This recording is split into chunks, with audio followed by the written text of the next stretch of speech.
तो देखिए आज मेरे पास एक फ़ोन आया सैमसंग का A33, जो कि फ़ोन डेड है। तो बहुत लोगों के पास फ़ोन आ रहा है सैमसंग का जो डेड कंडीशन में है। तो कोई कोई लोग उसका पावर निकाल रहे हैं, कोई कोई लोग उसका चार्जिंग ऐसी निकाल रहे हैं, कोई कोई उसका CPU रिपोर्ट कर रहा है, कोई कोई इमेज ऑन कर रहा है। लेकिन बहुत सारे ऐसे टेक्नीशियन भाई है जिनको परफेक्टली पता ही नहीं होता है कि उसके अंदर फ़ोन के अंदर क्या दिक्कत है। हो सकता है CPU पावर कर रहा है, जिसके अंदर पावर है वो CPU कर रहा है। तो आपको कैसे पता चलेगा कि इस फोन के अंदर पावर की दिक्कत है, CPU की दिक्कत है, या इसका यूएफएस डैमेज है, या इसके चार्जिंग आईसी के अंदर प्रॉब्लम है। तो इसको हम आज आपको फाइंड करके दिखाएंगे कि हम स्टेप बाय स्टेप इसको कैसे फाइंड करते हैं। मतलब ये जो फोन डेड कंडीशन में है ना, ये डेड क्यों है एक्चुअली। तो मतलब कैसे फाइंड करें कि इस सेक्शन को, मतलब इस फोन को, कि ये पावर से प्रॉब्लम है, ये CPU से प्रॉब्लम है। ठीक, तो चलो इसके ऊपर थोड़ा सा देखते हैं। तो देखिए यहाँ पे जो फ़ोन है ना, इसको मैं थोड़ा सा निकाल लेता हूँ, निकालने के बाद फाइंड करता हूँ। यहाँ पे देखिए ये फ़ोन टोटली सील पैक है। आप देखिए सैमसंग का CPU लगा हुआ है और पूरा सील पैक फ़ोन है। तो इसको मैं एक बार चार्जिंग की जो एम्पेयर मशीन है उस पर भी दिखाता हूँ, और आपको ऊपर DC पावर सप्लाई की इसकी रीडिंग भी बताता हूँ। कनेक्ट कर देता हूँ। कनेक्ट करने के बाद जो हमारी जो 6 पोर्ट की कंडीशन है, यहाँ पे देखो आप लोग आ रहा है, देखिए 0.6 ले रहा है, आप देख सकते हो।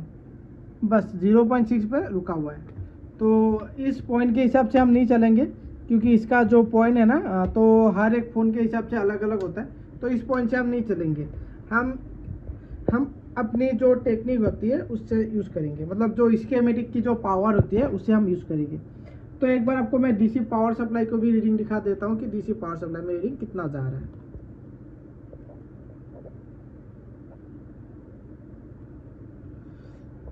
तो इसको लगा लिया यहाँ पे, तो बैटरी को रिमूव कर लेता हूँ। आप देखो जैसे इसका पावर की दबा रहा हूँ, देखो 600 कुछ दबा रहा है।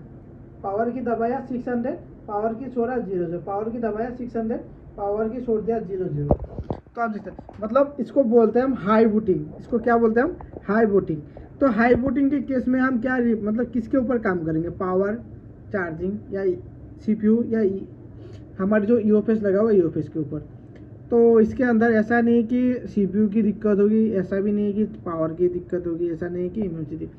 तो इसके ऊपर जो हमारी जो बूट सीक्वेंस है ना, तो बूट सीक्वेंस के हिसाब से हमें चलना होगा इसके अंदर। तो चलो इसको अभी थोड़ा सा फाइंड करते हैं। तो अभी देखिए हम अभी क्या करते हैं, अभी हम करते क्या है कि ये जो बोर्ड है ना, इस बोर्ड को मैंने इसके पत्ते, बैटरी सारा तरफ से डिस्कनेक्ट करके इसको टोटली सारा जो कैमरा वैमरा सारा निकाल लिया। तो सारा चीज़ निकालने के बाद हमें एक चीज़ चेक करना है कि जो हमारी पहले हाई बूटिंग रीडिंग ले रहा था वो अभी भी क्या हाई बूटिंग रीडिंग में ही है। तो देखते हैं उसे भी एक बार। तो इसको यहाँ पे लगा लेते हैं।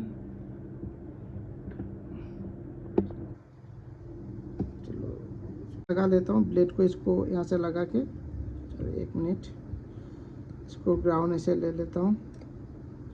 ग्राउंड को लेने के बाद इस ब्लेड को भी लेना होगा के बाद। तो यहाँ पे देखो जैसे ही मैंने इसके अंदर कनेक्ट कर दिया, ये प्रॉपर्ली, सॉरी, ये देखो ये प्रॉपर्ली सेल हमारी चालू हो चुका है, आप देख सकते हैं।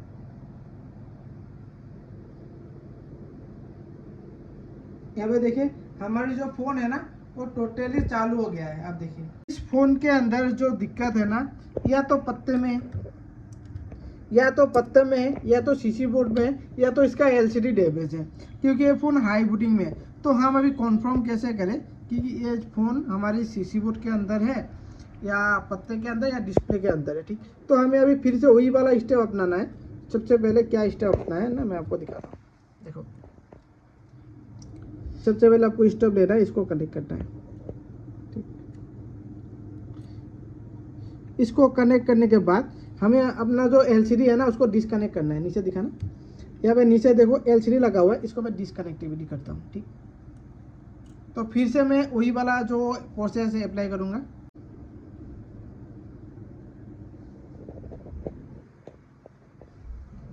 कनेक्ट नहीं हुआ है शायद, इसी तरह से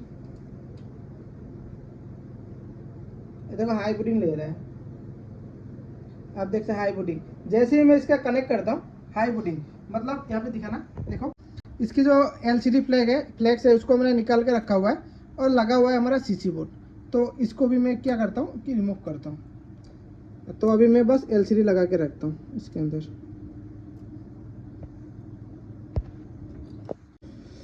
तो लगाने के बाद फिर से वही वाला प्रोसेस फिर से अपनाना है हमें।